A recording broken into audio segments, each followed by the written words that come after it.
नमस्ते। प्रस्तुत हैं स्वामी दयानंद सरस्वती के अनमोल विचार। आज के वीडियो में हम आपको स्वामी दयानंद सरस्वती के विचारों के बारे में बताएंगे। तो आइए शुरू करते हैं। स्वागत है आप सभी का हमारे चैनल पर। वीडियो अच्छा लगे तो लाइक करें, चैनल को सब्सक्राइब करें। आज के वीडियो में स्वामी दयानंद सरस्वती जिन्होंने एक नारा दिया था, स्वराज्य हमारा जन्मसिद्ध अधिकार है, जिसे बाद में लोकमान्य तिलक ने आगे बढ़ाया। आर्य समाज के संस्थापक स्वामी दयानंद सरस्वती एक महान देशभक्त, समाज सुधारक व चिंतक थे। उन्होंने हिंदू धर्म में व्याप्त कुरीतियों, बुराइयों का खुलकर विरोध किया। महिलाओं को उचित अधिकार दिलाने में महत्वपूर्ण भूमिका निभाई। साथ ही देश की आज़ादी के लिए भी उन्होंने उल्लेखनीय योगदान दिया। आइए आज हम उनके अनमोल विचारों को जानते हैं। उनका जन्म 12 फरवरी 1824 टंकारा गुजरात में हुआ था तथा 30 अक्टूबर 1883 को अजमेर राजस्थान में स्वर्गवास हुआ। दयानंद जी कहते हैं, इंसान को दिया गया सबसे बड़ा संगीत यंत्र आवाज़ है। कोई मूल्य तब मूल्यवान होता है जब मूल्य का मूल्य स्वयं के लिए मूल्यवान हो। दुनिया को अपना सर्वश्रेष्ठ दीजिए और आपके पास सर्वश्रेष्ठ लौट कर आएगा। लोग कहते हैं कि वे समझते हैं कि मैं क्या कहता हूँ और सरल हूँ, मैं सरल नहीं हूँ, मैं स्पष्ट हूँ। नुकसान से निपटने में सबसे जरूरी चीज़ है मिलने वाले सबक को न भूलना। वो आपको सही मायने में विजेता बनाता है। सबसे उच्च कोटि की सेवा ऐसे व्यक्ति की मदद करना है जो बदले में आपको धन्यवाद कहने में असमर्थ हो।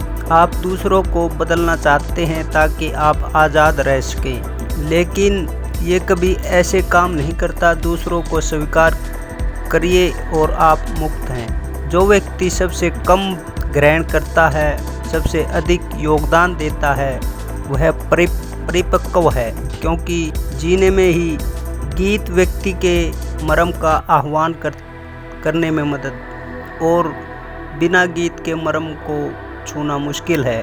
प्रबुद्ध होना ये कोई घटना नहीं हो सकती। जो कुछ भी यहाँ है वह अद्वैत है। ये कैसे हो सकता है, यह स्पष्टता है। हमें पता होना चाहिए कि भाग्य भी कमाया जाता है और थोपा नहीं जाता।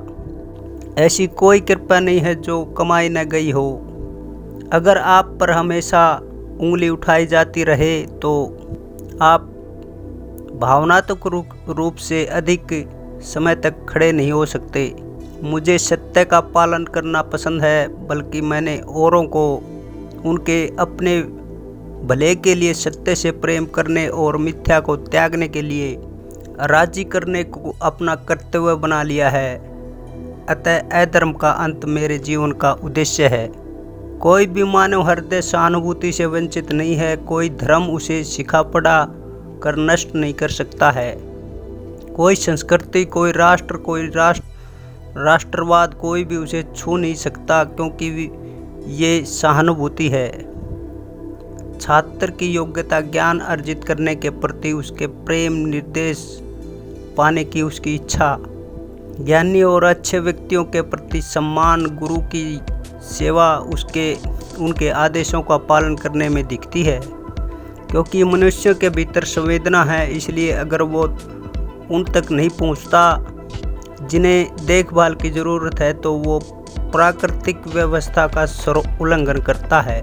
हालांकि संगीत भाषा, संस्कृति और समय से परे है। नोट समान होते हुए भी भारतीय संगीत अद्वितीय है, क्योंकि यह विकसित है, परिष्कृत है और इसमें धुन को परिभाषित किया गया है। किसी भी रूप में प्रार्थना प्रभावी है, क्योंकि यह एक क्रिया है, इसलिए इसका परिणाम होगा। यह इस ब्रह्मांड का नियम है जिसमें हम खुद को पाते हैं। लोगों को कभी भी चित्रों की पूजा नहीं करनी चाहिए। मानसिक अंधकार का फैलाव मूर्ति पूजा के प्रचलन की वजह से है। ईश्वर पूर्ण रूप से पवित्र और बुद्धिमान है। उसकी प्रकृति, गुण और शक्तियों सभी पवित्र हैं। वह सर्वव्यापी, निराकार, अजन्मा, अपार, सर्वज्ञ, सर्वशक्तिशाली, दयालु और न्याय युक्त है। वह दुनिया का रचनाकार, रक्षक और संहारक है। वह अच्छा और बुद्धिमान है, जो हमेशा सच बोलता है, धर्म के अनुसार काम करता है और दूसरों को उत्तम और प्रसन्न बनाने का प्रयास करता है। जीवन में मृत्यु को टाला नहीं जा सकता, हर कोई ये जानता है।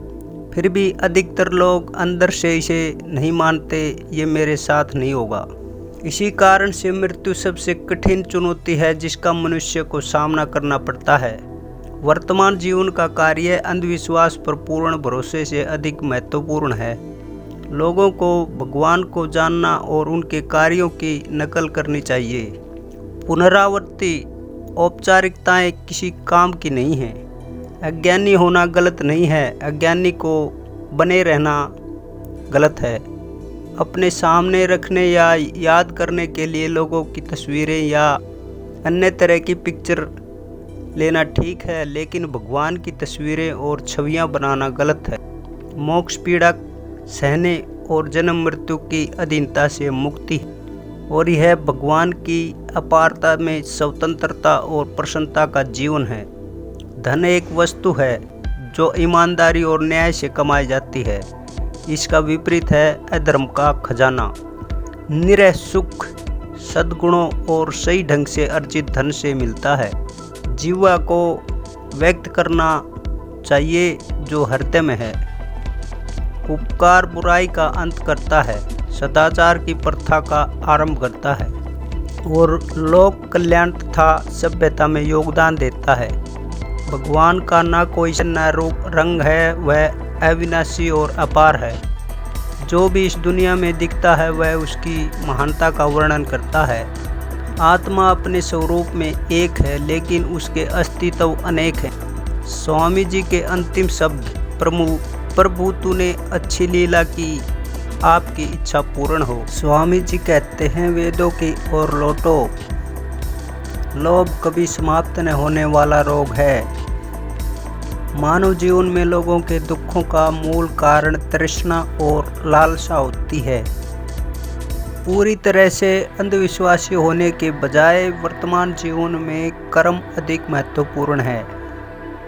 लालच वह अवगुण होता है जो प्रत्येक दिन बढ़ता ही जाता है जब तक इंसान का पतन नहीं हो जाता।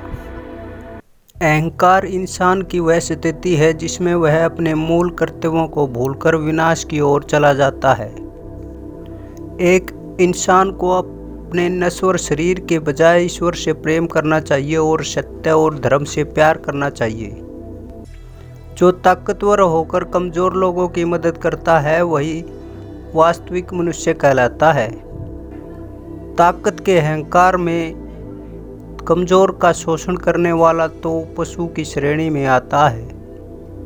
आज के वीडियो में इतना ही, मिलते हैं अगले वीडियो में। धन्यवाद।